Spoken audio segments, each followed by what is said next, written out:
বেশি সময় আজকে দিব না। আজকে আমরা পশ্চিমবঙ্গতে পুরো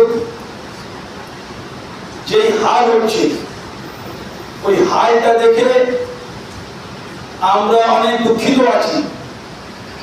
এই জন্যে আজকে আমরা প্রায় 2 মাস থেকে আমরা তো ভাবছি অনেক বছর দিয়ে, কিন্তু যেভাবে পশ্চিমবঙ্গতে সনাতনী হিন্দু ভাই বোনদের উপরে অত্যাচার হচ্ছে ওইটা নিয়ে আমরা অনেক দুঃখিত।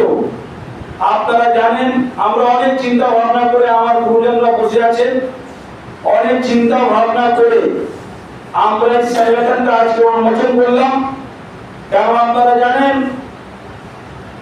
কি পুরো পশ্চিমবঙ্গতে, পুরো দেশে কি চলছে।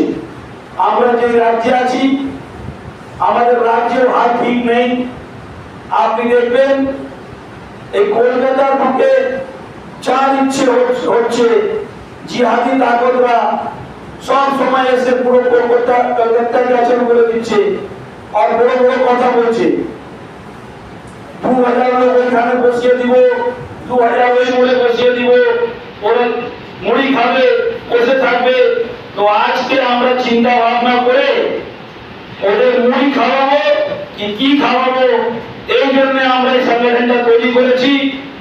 আমাদের প্রেরণাদায়ক, আমাদের হিন্দু সম্রাট দাদা শ্রী স্বর্গীয় গোপাল মুখার্জি, গোপাল পাঠাকে অনুসরণ করে আমরা এই সংগঠনটা করেছি।